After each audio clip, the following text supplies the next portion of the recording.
Welcome back to Balderdash Academy. We have visiting Professor Ben Rameaka. And remember, after 4 questions, we find out whether or not Ben voiced an animated dog.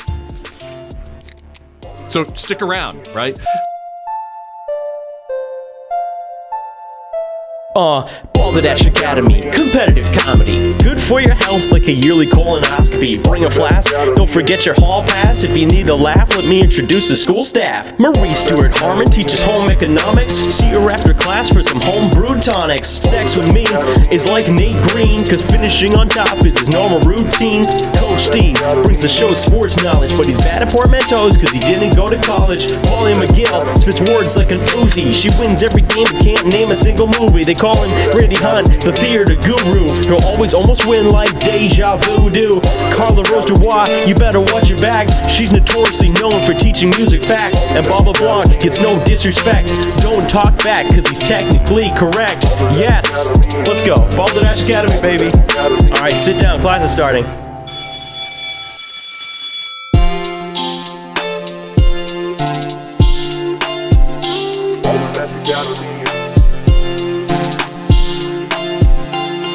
Now, before we go, our points are right now in last place. We have Mona the cat with 12 points. Good job, baby. Yes. Next, we have a 3-way tie between Nate, Steve, and myself at 27.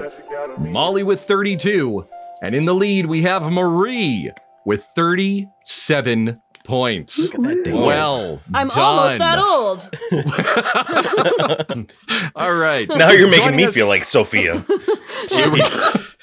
Joining us today is our visiting Professor Ben Rameaka. You can see and hear him on your TV streaming services, in commercials, in voiceovers. Now, before we move on to our next game, I will spin the Balderdash randomizer. The Balderdash randomizer will pull an opening icebreaker question from a series of questions written by our intern, Alan. So the randomizer will generate the question, and Ben will need to answer in 30 seconds or less. Our first question. Question number 3. Yes. What book would you always recommend? Oh, geez, in 30 seconds? What's at stake if it takes more than 30 seconds? Is like the floor fall out or something? I don't know. Yeah. Is there a trapdoor? Okay, this is going to There be a is. big Homer response. Okay. But I would recommend The Stand by Stephen King. Ooh. Nice. Fantastic. I'm already regretting Fantastic. it. Gabriel Garcia Marquez, I'm buying my bookshelf, and they're shaming me right now. We're all judging you. I swear you were going to say The Odyssey after you said it was a I Homer thought you were response. too. Yeah. Oh. Nice. Yeah. It was just like the living history of The Simpsons. Here's a Homer response. I was certain the Odyssey was coming too. Now, Ben can be seen in a number of places on film, TV, online, and audio projects. One of his more higher profile projects, he was in Martin Scorsese's The Wolf of Wall Street. And so, in honor of our visiting professor, tonight's 4 questions will be about The Wolf of Wall Street. Oh my God. Jeez. Whichever one of our faculty members gives the best, not the correct, but the best answer, Ben will award points. Our first question. The film is based on the book of the same name by Jordan Belford. What unlikely event inspired Belford to write the book? Steve, what made him write the book? I think it was just long extended times with nothing to do in prison. Boredom. So the same reason why we started the show. Exactly, Bob. We were in prison, What but do you got? basically. He was taking a cab while watching a movie on his iPhone, and the movie was White Fang. And he's like, oh, this is interesting. And then he realized he was on Wall Street, and he's like, I got nothing else to do. So he put together a book, and I just realized I stole half of Steve's answer. Yeah. Well, the nice thing is with the amount of drugs he did in real life, he likely saw White Fang on Wall Street. Molly, what do you got? A lot of people don't know that, but he's actually a cryptologist. And so he's really into urban legends. And if you're a Manhattanite, you know that there is the Wolf of Wall Street legend that comes out every blue moon. And so he really embraced this one night on a bender and decided to go full bore, write a screenplay. Wolf of Wall Street, of course, about the broker who sees the full moon and turns into a wheeling and dealing werewolf. Marie, what do you got? Good. Well, as a youngster, he had the privilege of getting some penny stocks and was like, this is interesting. And the money that he made from these penny stocks, he bought his very first journal with. And this journal was the inspiration and all of the beginning thoughts of The Wolf of Wall Street. Wow. All right, so almost what the plot of the movie is, in a way. Yeah. We have Steve with boredom, Nate with taking a cab while watching White Fang of Wall Street, Molly with cryptologist urban legends Wolf of Wall Street. He started writing the screenplay. Marie, he got the privilege of getting penny stocks and made enough money to buy a first journal. Ben, how would you like to score? I'm going to go 7 to Steve. For the most negligible amount of effort. But the quickest. That is true. But if we were rewarding speed, then I wouldn't be single. That's also his fiance's biggest complaint about Steve, so we get it, right? Oh, no. I realized she was emailing you guys about that. Oh, we got pics and everything, man. Poor Steve. We'll give 10 to Nate. Molly will give 12. Marie, we're going to give you 3. A monster like Jordan probably never journaled in his life, but he should have. He should. Yeah. He could have got his Imagine feelings getting out. profit Should from be. penny stocks. Like that's pretty crazy to imagine. A journal was just a blank for rolling papers. Bob, I am convinced. Give Marie 8 more, baby. 8 more. There we go. Now, All right. So, Nate, go on. Sorry, I just wanted to mention that Marie actually, if I had to vote, she would win it because since he is a monster and he was doing penny stocks, he probably got the idea from Pennywise. Nate with the butt kissing because I said Stephen Stephen King. I love him. Let's give him 11 points. 11 extra. Oh, butt kissing All right. is in. Okay, here we go. Brown nose to win. So, Just like that dog. Just why like that did dog. Jordan Belfort write the book? Well, there's a whole lot of in this answer when you find out that his cellmate was Tommy Chong. Oh yeah. What? Who was who was in jail for having drug paraphernalia, and Tommy Chong of Cheech and Chong fame convinced him to write a memoir. Tommy Chong did drugs? Nate, I sent you a memo. Sorry. That's the one. So- That's the one. Speaking of drugs were essentially a supporting character in the film, but they couldn't have the actors do real drugs for plausible deniability reasons. So in the film, what did they do instead, Nate? They used ground up bees, and they called it vitamin B. And they would actually snort that. What they didn't realize is that some of the actors really had bee allergies, and they thought it was real vitamin B. Excuse me, I didn't want to mess that up. So there was a little allergic reaction, but nothing, thankfully, too bad. Yeah, that explains Jonah Hill's teeth in the movie. Marie, what do you have? Sugar cubes, straight up just sugar. They wanted to make sure that everybody was still getting that high, but safely as possible. And naturally, there's a bug in here. And they were just getting that sugar, that nose candy right up there. Sugar right to the brain. Diabetes over addiction. Molly, what do you have? There happened to be a lot of chafing on the set. There's a lot of tight suits and moving. So what they had an abundance of was talcum powder. And when the scene came up to do the drug scene, they realized, oh crap, we don't have anything. We can't use drugs. And so prop manager saves the day as always, coming in with the talcum powder. Now, they all have mesothelioma, but, that's beside the point. Obviously inspired by Ben's method and the three-legged dog research. Steve, what do you got? I think, if I remember right, it was crushed up Pepto-Bismol tablets, which sounds good on paper, but the problem was they all kind of, the whole, the actors taking the drugs, it ended up sinking their BMs, which caused a lot of problems on the plumbing. No, that makes sense. Sinking, yeah. Eventually, there's a cycle, and they merge. Yeah. It's the ultimate bonding. All right, Lord. We have, what did they use instead of real drugs? We have Nate with ground up bees. Pete is going to be on her ass for that answer, Nate. Marie with sugar cubes, Molly with talcum powder, and Steve with Pepto-Bismol. Ben, how would you like to score? I appreciate Nate being first out of the gate. It's always the most difficult job in this game, I think. And since you said crushed up bees, I'll give you the Queen's number, which is number 12. Woo! Number 12. 10, Jack Queen. Yeah. Oh, okay, good. Yeah. Molly throwing some props to the crew. When, if you recall, just a couple months ago, in the middle of October, there was a huge fight going on in the union for people behind the scenes, and we should give them props. So we'll give Molly a 10 pointer on that. Yes.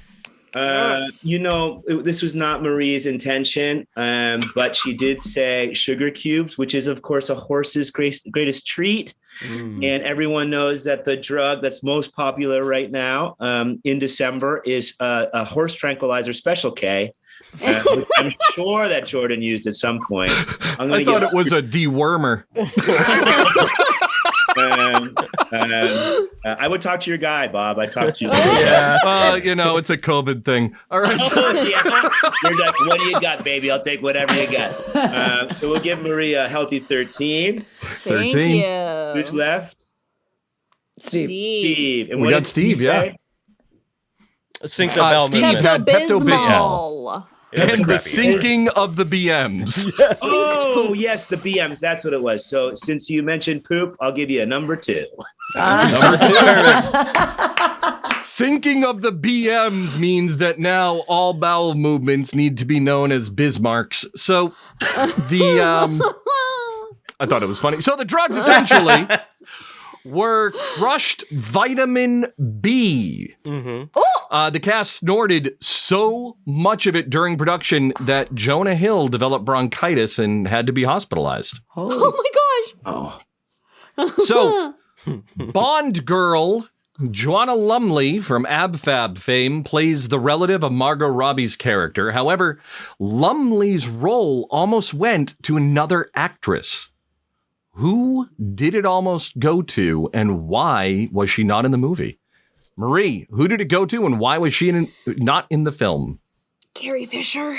Well, she wasn't in the film. R.I.P. But Carrie Fisher would have been incredible. All right, Molly, what do you have? It's of course Cher. That's Cher. But they didn't cast her because the nose would have taken too much of the talcum powder. So they realized that it would have been an expense. So all right, makes sense. Steve, what do you have?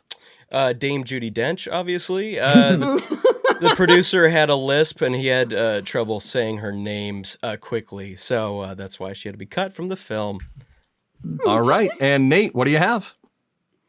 I have Leah Thompson. Period. From like Leah the King Thompson. Queens? No reason. She's not in it for no reason. She just period. I don't know her. I don't know. He's just stating a fact. Yeah. Like, come on. Okay. All right. So who wasn't in the movie and why? Marie, Carrie Fisher. Yeah. Because she was dead? Is what you're getting at? For the 2004. She was planning on dying in 2014. I guess what you're talking about. Cher, because they were afraid of their vitamin B stock. Dame Judi Dench, because the producer had a lisp. And Leah Thompson for her own reasons, and really we should respect her privacy. Yes. Thank you. All right. Yes. Ben, how would you like to score? I really love the anachronism of Carrie Fisher's death being mixed in, while there is also a player who was most prominently featured in Back to the Future, right? So we have like a little bit of a time crunch there. So I'm going to give Nate and Marie both 11. Thank All right. you. Yeah. Like I the gotta ocean. take away points from Molly. All right. Never denigrate Cher. Whoa. No, it wasn't Add that to the denigration. rules. It was uplifting. Was I it? was Oh, but she supporting. gonna Oh my support gosh! her. And did She you not? complained for years. You And if- cannot. and if Have you go- seen and that see woman? Moonstruck, go right now. Watch Moonstruck. Oh my gosh. Trust me, have you seen that woman at 73? She looks like she's 24. I love True. it. Yeah, I love it. I love Cheryl. All right. Would you like to remove points? You can. Negative scores are a thing. I'll take away 3 points for each time that Cher was robbed of an Oscar. I don't know if that's So that accurate. would be all of the Oscars, except for the one. And those were Molly's fault, weirdly enough. I mean, what would they be? Moonstruck, she won it for. Mermaid, Yep. Mask, that's a read. I'm Oh, so pumped she you gets know all the Silkwood? Oscars she won. She was in she only won one, right? Yeah. Yeah. Anyway, let's move on from this.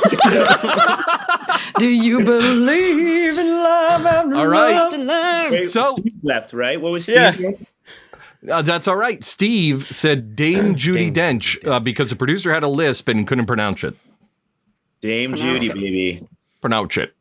I love Dame Judy. 30 points. Who doesn't? 30 30. points. 30 points. Wow. Yeah. You should try Take the saying Dench Dame off the Judi bench, Dench baby. with a lisp. Yeah. I don't know if it's hard. Dame I just thought Judi of it in the Dench. Give it a moment. try, Steve. Come on.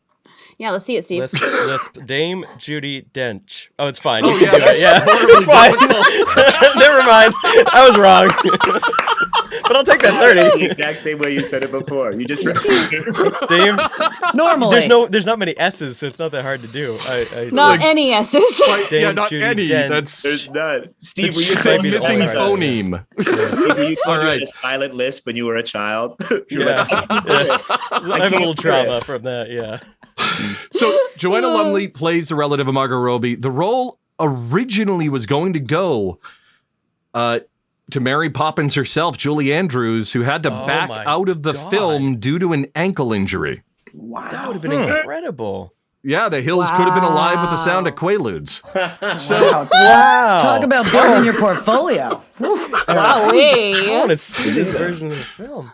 Now, according to Empire Online, before Martin Scorsese became interested in the project, who was lobbying to direct the film? Who was interested in directing?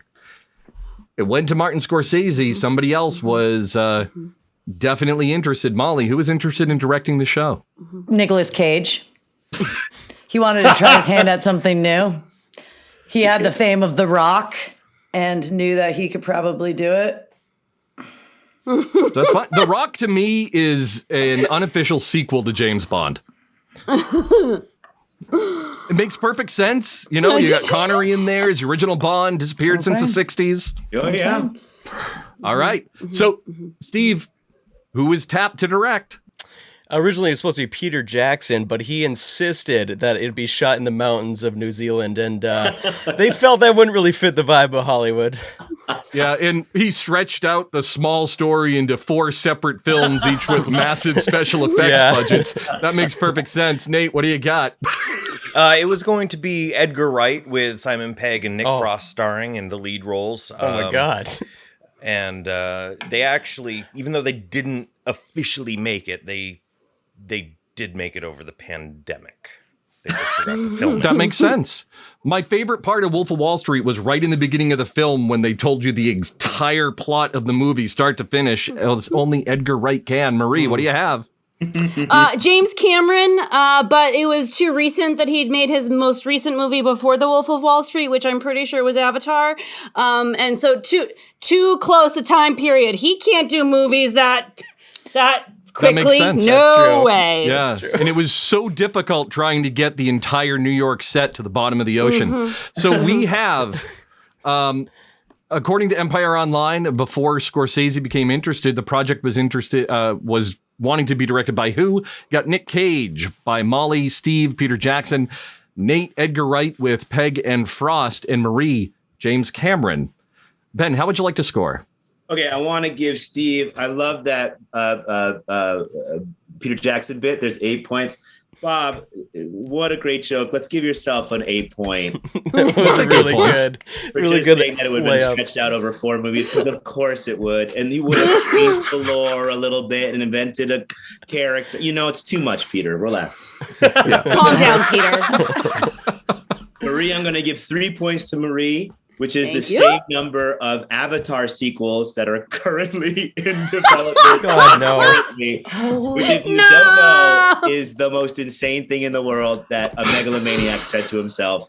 The world loved Avatar so much, I will make 3 more sequels at the same time. That man. It put me away. We did Steve. We do Nate. Molly got Nick Cage. I know. And Nate with Edgar Wright. Because Nick Cage was also in Moonstruck. 16 points to Molly. Woo! Okay. 16. And if you are in Brooklyn anytime soon, the Moonstruck house is up for sale. So if you have a cool 40 to 50 mil, it can be yours. Who am I missing? Nate? Yep, you got Nate with Edgar Wright, with Nate, Simon Pegg and Nick Yes. Frost. What do you think you deserve, Nate? Well, what I want this. is probably 13. I think I deserve more like 75. Okay. 13 is what I want. Wow. Yeah. I'll give you 11. Oh, thank you. Somewhere in the middle. That's okay. I got 11 last time too. So repetition is kind of what I need. So 11. I got you. There you go. Consistency is key. So who was interested in directing? It was Ridley Scott. Oh, And he wanted Brad Pitt to play Jordan Belford. Wow. Would have been a completely different movie at that point. Yep. I'm interested. So we're now back to Lie Again. Oh, Did okay. Ben once voice an animated three-legged dog for college humor? So Ben, was it the truth or was it a lie? What can I say? I don't know. I don't remember. That wine was pretty good, right? Fast forward juice. Yeah. You didn't voice a dog, the three-legged dog, but there was a real three-legged dog named Mona. My dog. Your dog. Oh. Yeah. Yeah. Yeah. No, three-legged rescue dog named Mona. Now, we're all dog people. Yes. Yeah. All of us. Yeah. All breeds, whether it's small dogs, big dogs, pitty mixes. Speaking of pit mixes, now there was an incident at a dog park you were telling me about. Which, I just remembered what I. oh yeah! Why don't you tell us a little about that story to allow you to omit anything what is you'd this like to? rated? Well, I did share it. Oh my Josh, I can't believe it. Were you sniffing butts again? Funny you should say that. Mona and I went to the dog park one time, and there was a bigger Great Dane there named Bones, and I knew his owner. He was a large puppy, very, very sweet dog. And there was a woman there who was fostering a small dachshund pit mix. And it was a truly bizarre looking dog. It was like as muscular as a pit, but built like a dachshund. So it was probably like 85 pounds with tiny legs, a chest. The only chest that could rival this dog's chest is my own. I would take my shirt off, but we don't have enough time. But it's truly like diesel animal, like an animal, like that animal's ripped. And it had a toy it fixated on. It was like very fixated on this one toy, which happens with dogs sometimes. And the woman who had the dog, she was fostering him, so obviously she didn't know a lot about him. Bones went for the toy. The dachshund pit mix went for Bones and latched onto his ear.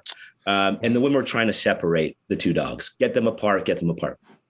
And I walked up and I tried to pull them apart. None of that worked. I was getting so nervous. They're both screaming. Bones is yelping. The other dog is growling. And I remember my girlfriend at the time saying that dogs will release with their jaws if you stick a finger up their ass. So I momentarily considered what that meant to me and my life. And I stuck a finger up the dog's ass. Yes, you did it. and nothing happened. So I decided to stick 2 fingers in. Nothing happened. The dog was not fixed, I should say. The dog was intact.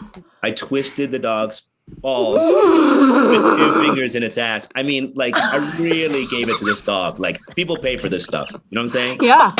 Nothing Good happened. money. I did not know what to do. Everyone's screaming. The 2 women couldn't see me because they're facing each other and blocking, you know, and I'm behind the dog. I get up to look for a stick to like maybe lever apart their mouths. And while I'm searching for a stick in a dog park, which you think would be an easy thing to find, a stick in a dog park, it's not. You can't find it. And a man came into the dog park and separated the 2 dogs, which we all know now, like, you lift up their hind legs and you pull them apart, and that separates their aggression. That stops them from being aggressive. Oh. And back legs. They were taking care of their own dogs, and I looked at Mona and I quickly put her on a leash, and like I held my hand as far away from my body as I possibly could, and I went home and like I scrubbed and bleached it. And then my girlfriend at the time came home. I related the story to her, and she said, "No, I told you it didn't work." And we had a discussion about listening and how important that is. Yeah. So 2 fingers in the asshole, bad for releasing dogs, good for Tinder dates. Can I offer something, Bob, that might not have been readily available that's actually kind of interesting? Yes, go right ahead. Of course. So my dog, Mona, she played the 3-legged dog on the now canceled TV show Louie.